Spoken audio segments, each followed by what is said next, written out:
መጽሐፈ ነገሥት ቀዳማይ ምዕራፍ 11 ሰለሞን ከእግዚአብሔር እንደራቀ።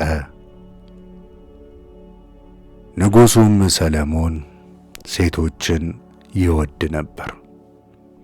ከባዕዳን ሕዝብም የፈርዖንን ልጅ ሞዓባዊትንና አሞናውያትን፣ ሶርያውያትንና ሲዶናውያትን፣ ኤዶማውያትንና አሞሬዮናውያትንም ኬጢያውያትንም ሚስቶችን አገባ።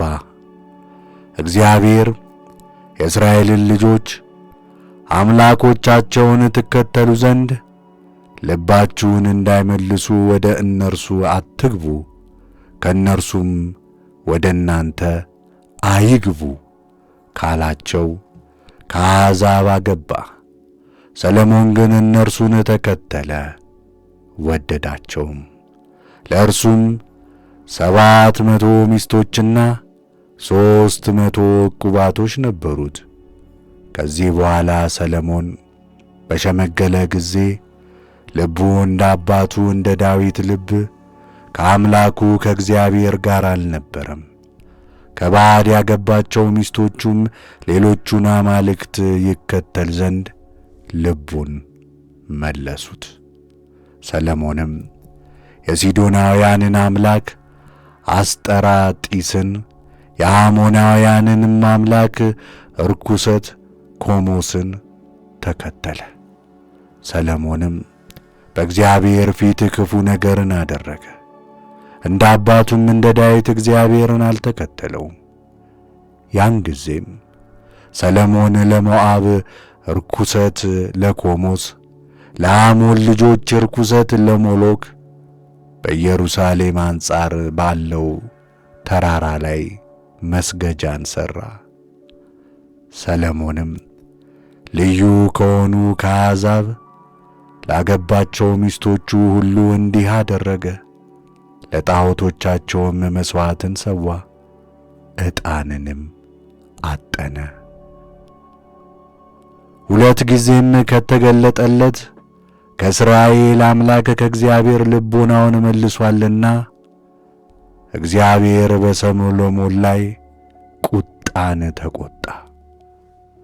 ስለዚህም ነገር ወደ ባዕድ አምልኮት እንዳይሄድ እግዚአብሔርም ያዘዘውን ሁሉ ይጠብቅና ያደርግ ዘንድ አዘዘው። ልቦናው ግን እንደ አባቱ እንደ ዳዊት ልብ ከእግዚአብሔር ጋር ፍጹም አልሆነም። እግዚአብሔርም ሰሎሞንን አለው፣ ይህን ሠርተሃልና ያዘዝሁንም ትእዛዜን ሕጌን አልጠበቅክምና መንግሥትህን ካንተ ከፍዬ ለባሪያ እሰጠዋለሁ። ነገር ግን ከልጅህ እጅ እከፍለዋለሁ እንጂ ስለ አባትህ ስለ ዳዊት ይህንን በዘመንህ አላደርግም። ነገር ግን ስለ ባሪያዬ ስለ ዳዊትና ስለ መረጥኳት ሀገሬ ስለ ኢየሩሳሌም ለልጅህ አንድ ነገር እሰጣለሁ እንጂ መንግሥቱን ሁሉ አልከፍልም። እግዚአብሔርም ኤዶማዊው አዴርን ከረማቴር ወገን ከኤልያዳይ ልጅ ኤሴሮምን የሲባ ንጉሥ ጌታውን አድርአዛርን ጠላት አድርጎ በሰሎሞን ላይ አስነሣ። ሰዎችም ወደ እርሱ ተሰበሰቡ።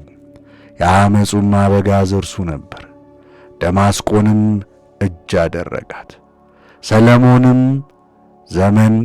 በሰሎሞንም ዘመን በእስራኤል ላይ ሁሉ ጠላት ሆነ። ኤዶማዊው ኤዴርም ከኤዶምያስ ነገሥታት ዘር ነበር።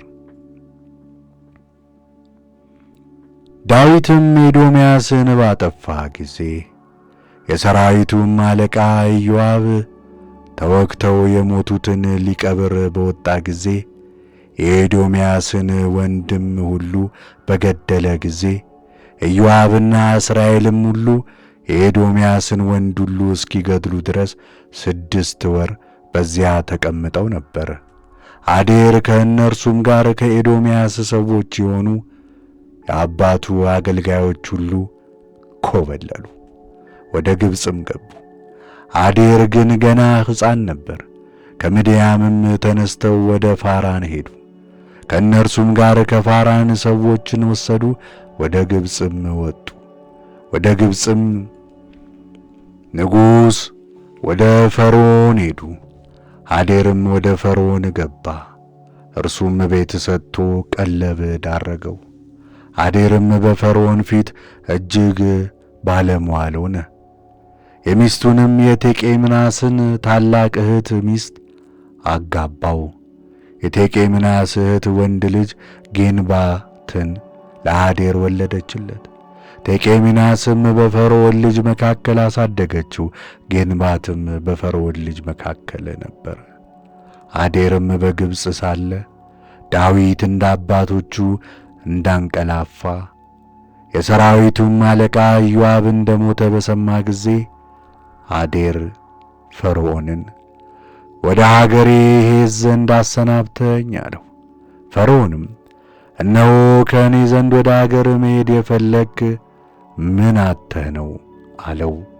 አዴርም አንዳች አላጣሁም፣ ነገር ግን ልሂድ ብሎ መለሰ። አዴርም ወደ አገሩ ተመለሰ። እግዚአብሔርም ደግሞ ከጌታው ከሱባ ንጉሥ ከአድርአዛር የኮበለለውን የኤልያድን ልጅ ሬዞንን ጠላት አድርጎ አስነሳበት። ዳዊትም የሴባን ሰዎች በገደለ ጊዜ ሬዞን ሰዎችን ሰብስቦ የጭፍራ አለቃ ሆነ። ወደ ደማስቆም ሄዱ፣ በዚያም ተቀመጡ። በደማስቆም ላይ አነገሱት። በሰሎሞንም ዘመን ሁሉ የእስራኤል ጠላት ነበረ። አዴርም ያደረጋት ክፋት ይህች ናት፣ እስራኤልን አስጨነቀ። በኤዶምያስም ነገሠ።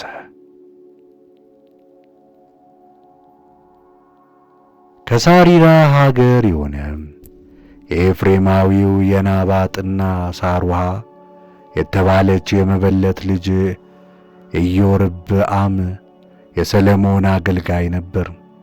እርሱም ያደረገው ይህ ነው። በንጉሡ በሰሎሞን ላይ እጁን አነሣ። ሰሎሞንም በዳርቻ ያለ ቅጥርንና የአባቱን የዳዊት ከተማ ቅጥር ሰርቶ ጨረሰ።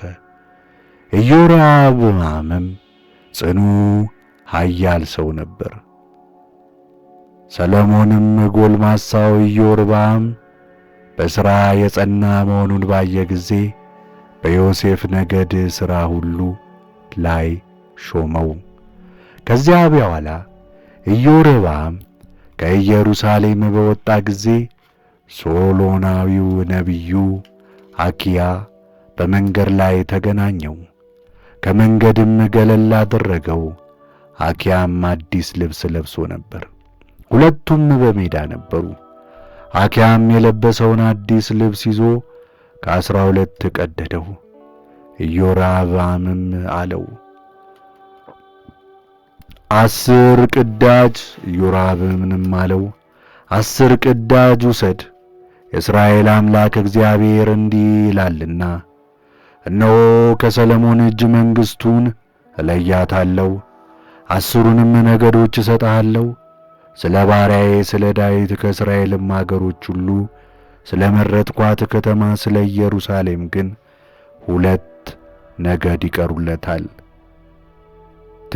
ትቶኛልና ለሲዶናውያን ርኩሰት፣ ለአስጠራጢስ፣ ለሞዓባውያን አምላክ ለኮሞስ፣ ለአሞንም ልጆች አምላክ ለሞሎክ ሰግዶአልና አባቱም ዳዊት እንዳደረገ በፊቴ ቅን ነገርን ያደርግ ዘንድ በመንገዶቼ አልሄደምና መንግሥቱንም ሁሉ ከእጁ አልወስድም።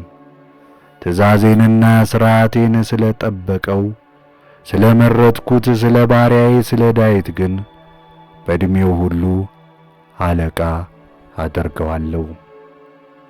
መንግሥቱንም ከልጁ እጅ ወስዳለሁ። ለአንተም 10ሩን ነገድ እሰጥሃለሁ።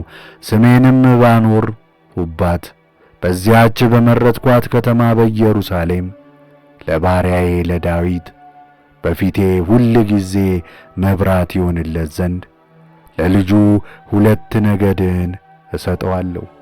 አንተንም እወስድሃለሁ፣ ነፍስህም በወደደችው ሁሉ ላይ አነግሥሃለሁ፣ በእስራኤልም ላይ ንጉሥ ትሆናለህ። ባሪያዬም ዳዊት እንዳደረገ ያዘዝኩህን ሁሉ ብትሰማ፣ በመንገዴም ብትሄድ፣ በፊቴም የቀናውን ብታደርግ፣ ትእዛዜንና ሥርዓቴን ብትጠብቅ፣ ከአንተ ጋር እኖራለሁ። ለዳዊትም እንደ ሠራሁለት የታመነ ቤትን እሠራልሃለሁ፣ እስራኤልንም ላንተ እሰጥሃለሁ። ስለዚህ የዳዊትን ዘር አስጨንቃለሁ፣ ነገር ግን በዘመኑ ሁሉ አይደለም። ሰሎሞንም ኢዮርብዓምን ሊገድለው ወደደ።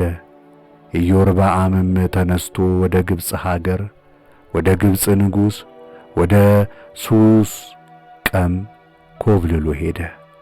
ሰሎሞንም እስኪሞት ድረስ በግብፅ ተቀመጠ። የቀረውም የሰሎሞን ነገር ያደረገውም ሁሉ ጥበቡም ሁሉ እነሆ በሰሎሞን የታሪክ መጽሐፍ ተጽፏል። ሰሎሞንም በኢየሩሳሌም በእስራኤል ሁሉ ላይ የነገሰበት ዘመን 40 ዓመት ነበረ። ሰሎሞንም እንደ አባቶቹ አንቀላፋ፣ በአባቱ በዳዊት ከተማ ተቀበረ። ልጁም ሮብዓም በፋንታው ነገሠ።